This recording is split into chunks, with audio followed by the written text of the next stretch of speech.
When there's a discussion about the OP weapons in Elex, the first thing that comes to mind to many people is the bow. Especially upgraded War Bow 3, how it's just shredding everything with no problems in the late game. So we're going to talk about the OP weapons in general, and I use OP term loosely here. At this moment I'm using the War Bow 2 that does 100 flat damage, so one arrow will do 100 damage minus the armor of the enemy you're hitting, because armor works as flat reduction. You'll see some fights in the background, and I'm gonna try to demonstrate to you why I think there are no OP weapons in this game. When mentioning this, we have to keep in mind that progression of your character in RPGs is very crucial to get right in order for you to feel that you're actually doing something meaningful and that you're getting stronger regardless of the play style you're going for. When we talk especially about Elex, there are two ways of getting stronger or progressing your character, if you will. The first way being obvious is the player skill that should get better over time when you just play in the game, the things like when to dodge, evade, block or parry.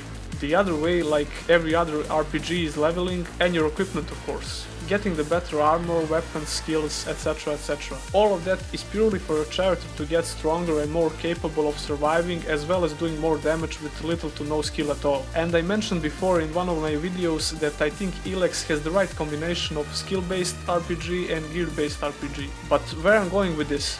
Well, let's think for a moment about the very start of the game when you're really weak and you can barely kill a critter. If you try to fight some stronger creature, there's a big possibility you're gonna end your adventure early and watch a lot of loading screens. Long story short, you can die by one shot or two if you're lucky. Now imagine the same thing as a higher level, let's say 24, like my character you're watching at this moment. You've already seen how fast I can down a Forlan and a troll with the bow, but let's see how much hits can I actually take.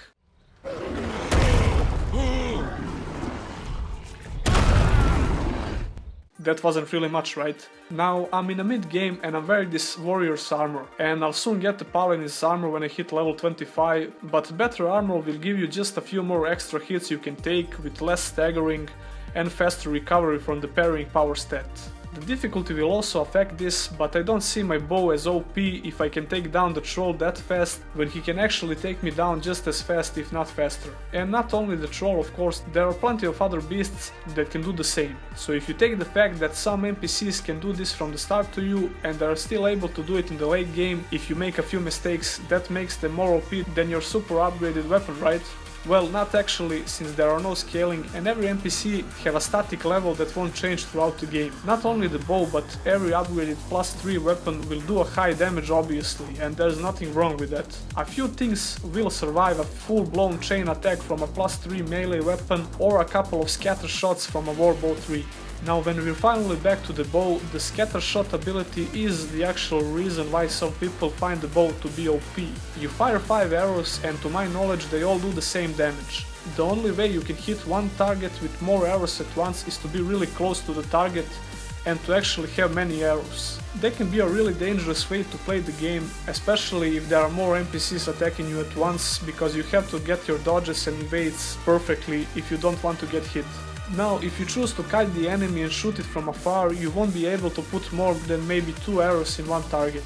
So scatter shot is actually OP when you manage to put 4 or 5 arrows multiple times in one target if you're close. I would nerf the damage of every arrow when you're firing your scatter shot. Like I said, the bow itself is not OP, it's just doing the high damage as it should, like every other fully upgraded weapon. When you get to that point that you can actually use those weapons with enough stats you invested over the levels, you should feel really powerful, and you will for sure. From killing critters to shackles, rodboars, raptors, nightshades, stalkers, cyclops, trolls, a couple of humanoid NPCs to 5 of them at the same time, and many other creatures, you will feel a strong progression from the very beginning to the middle and especially in the endgame. So what's your thoughts about the progression in Elex? Tell me what you think about this, do you agree or disagree?